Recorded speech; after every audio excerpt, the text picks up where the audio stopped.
another great person of Pakistan who has passed away about 13 years back was Dr. Akhter Hameed Khan.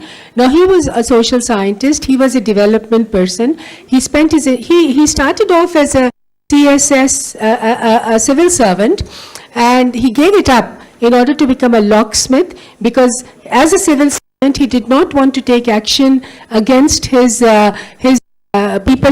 subordinates, or on the say-so of the British, with all due apologies to anyone from sitting here.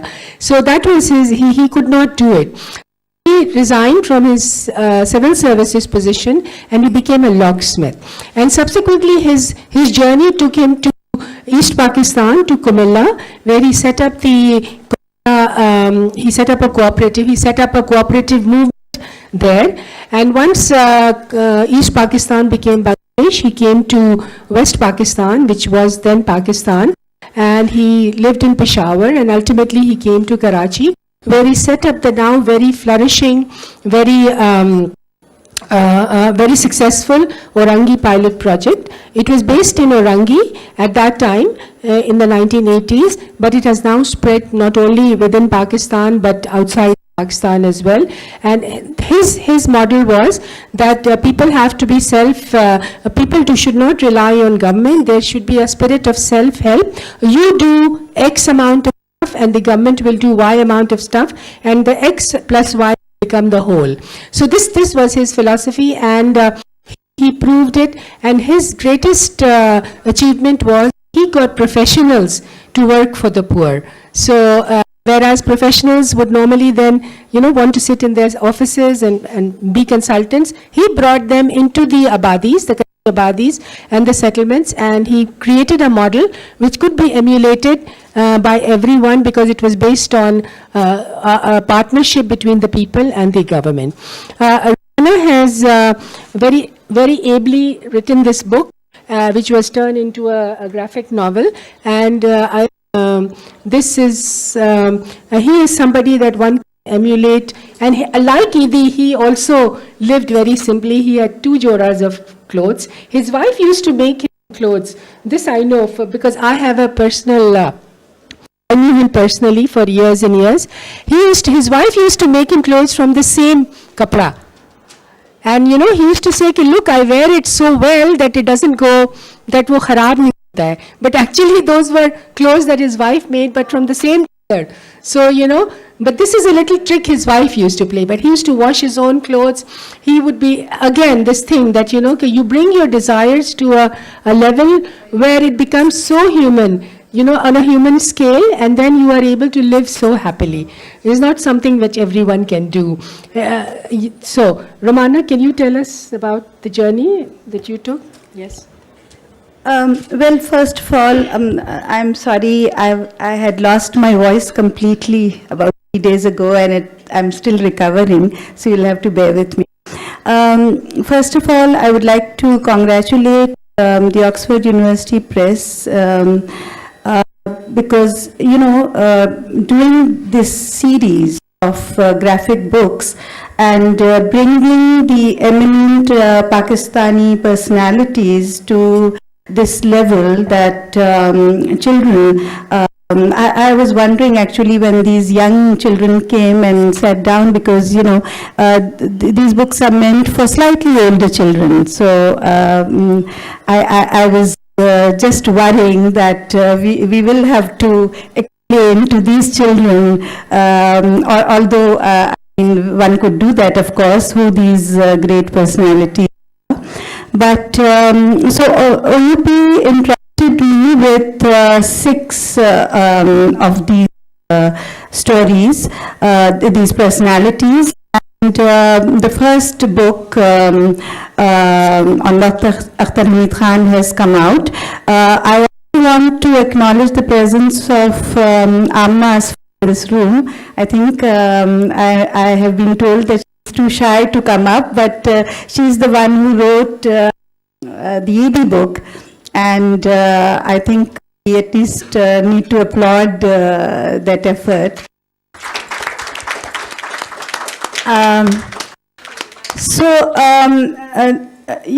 Dr.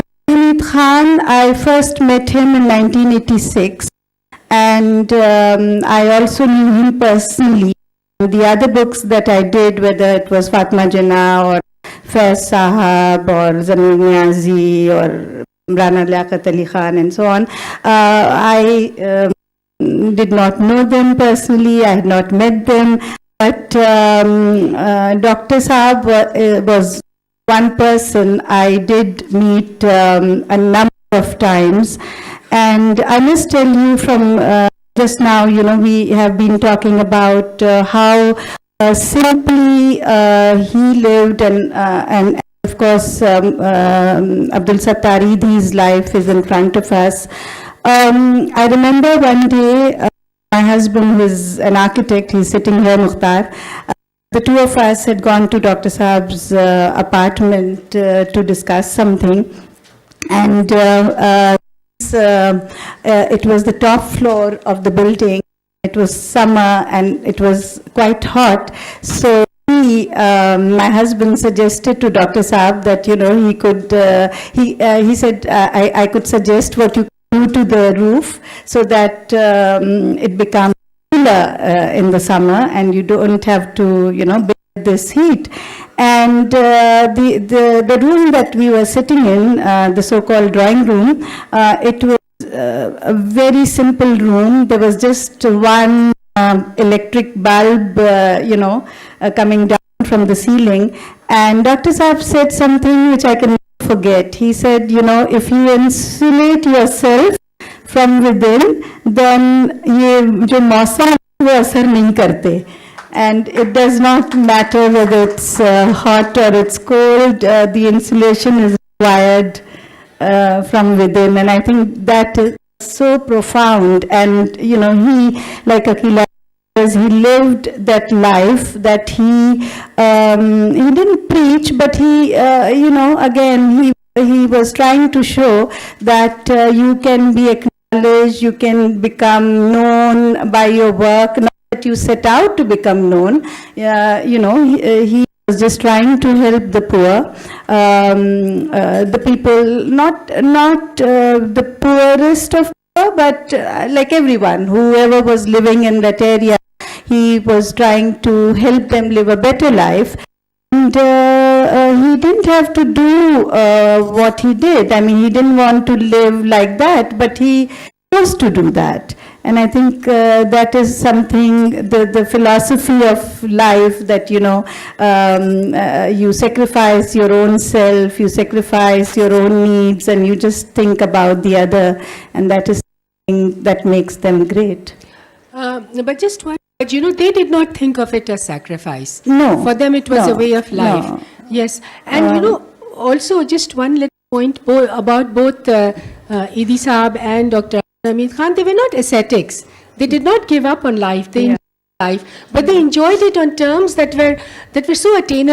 That were attainable to everyone. I mean, I don't know about Idi Saab, but Dr. Saab would love gossip. He would love music, and I have spent hours and hours. My relationship with him began because my sister runs the Orangi pilot project, so he became a household figure for us. He was there all the time for us. I want to acknowledge the help that your sister Parveen Rahman, she's an architect, and she is the director of RTI Research and Training Institute set up at the OPP, and Parveen has been with the OPP right from the beginning, well, almost the beginning. I talked to Parveen about his work because I wanted to get everything right. Then we are doing, although I was not illustrating the book, but I knew that the illustrator will have a problem, because if you say that there were, for example, 8 brothers and sisters, now when you are doing an illustrative work, then that is not enough. You have to know how many brothers and how many sisters, what were the ages, So all these details I needed to know from somebody, a family member, And I had met Dr. Saab's daughter Aisha only once. So I said to Parveen, I needed to talk to Aisha about all these kind of details, and Aisha also, wrote back and helped me with that. So there were several things in all these books that you needed those details and research, and you needed to connect with the families and, get all the background stuff. Yes. Now, one thing I know about the project is that it was not something that he thought up and he said, okay, this is what I'm going to impose on the poor, that this is my solution to their problems. So, so it was not top down, it was bottom up.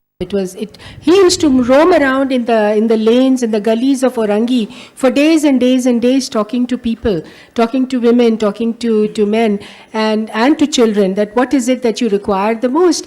And the general thing is that they want to talk about health and education, they want to talk about education, and they want to talk about economic programs. But the women especially in the gullies told him, look, we need these lanes to become clean first of all, because there is nothing that we can do if it is, we spend so much of our money in treatment of children for common illnesses like stomach upsets because there was no sanitation. So that roaming around in the lanes got him this idea that we have to, in order to change the lives of the people living in those lanes in Orangi, we have to start with the cleaning it up. And cleaning it up meant giving it a good system of sanitation. Now, sanitation is expensive. You can't make toilets, etc. on a very small budget. But then he got professionals and architects to help him, and town planners to help him create a model where those people who lived in the lanes could afford it themselves. So they made that the gully, the lane was the unit of his development policy. He fixed up the lanes, then he provided them the tools to lobby the government to make the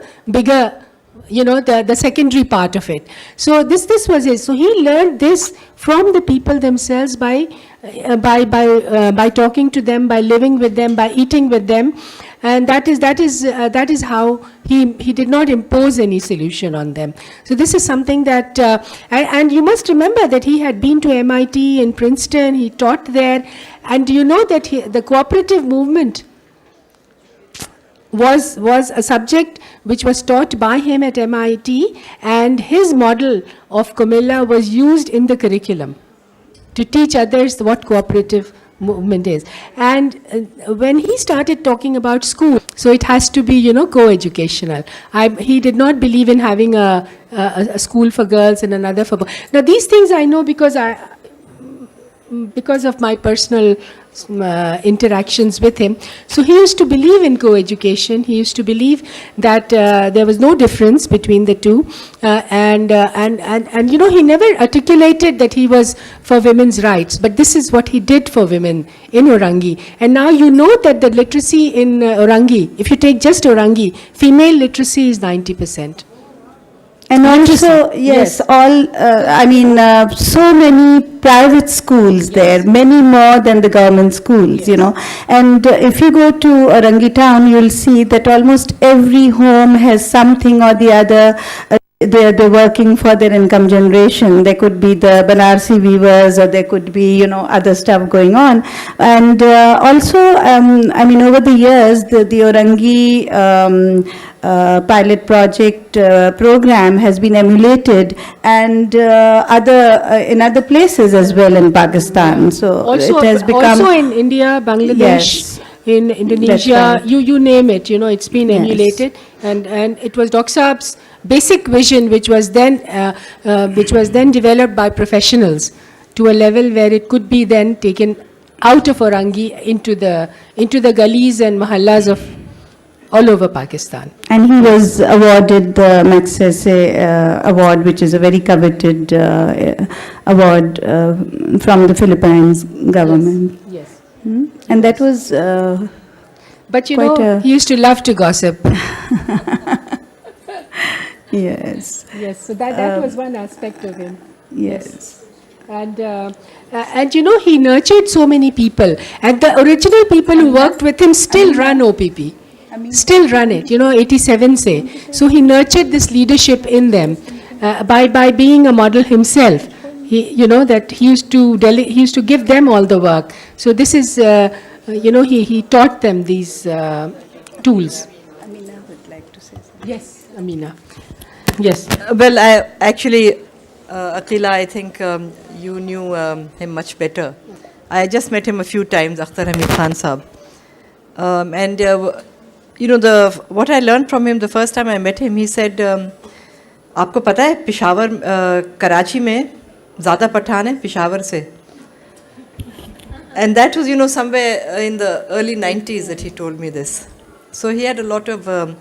but actually just talking about these books, I'm delighted that we have published these 2 books, graphic novels, because our purpose at Oxford University Press is to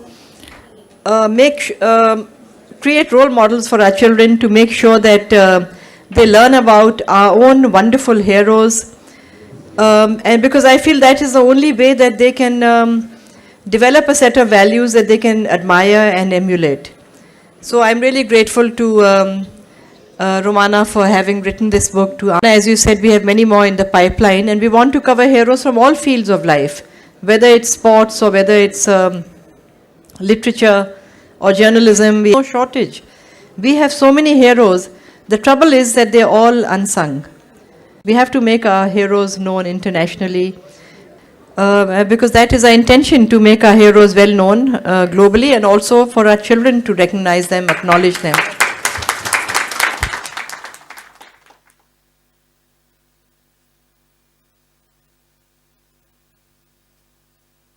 Rumana, one aspect of Dr. Saab was that he was a poet. He was a very well-established poet. Yes, fabulous. And because of one of his verses, he was charged with the worst possible crime that you can commit, and that of blasphemy. Sher or Rahmat was that poem. And the reason I'm saying this is because the Sher that was quoted was published in OUP. That Sher Khuda. Shireen, would you? Shireen Sayyed is here, who illustrated it. Would you remember that Sher, Sher Khuda? Yes? Yeah. Yes. Misinterpreted. That's right. Do you remember the Sher? Yes, I know the shade. So Yes. yes. No, the Urdu The sher. Urdu verse, do you The remember Urdu it? word sher as in verse.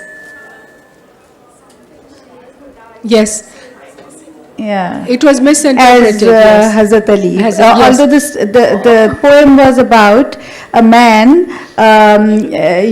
taking on a lion cub as a pet, and then It grows. was like somebody who was the village fool, who takes on it's like the crow trying to be a peacock, the similar parallel. And he was charged with blasphemy. And there were cases registered against him in 3 different cities. And at the same time, he was called in the 3 different cities. And this man of 75 at that time, he used to go all over making appearances. There was never any, chhoot given to him कि ठीक है आप ना appear हो.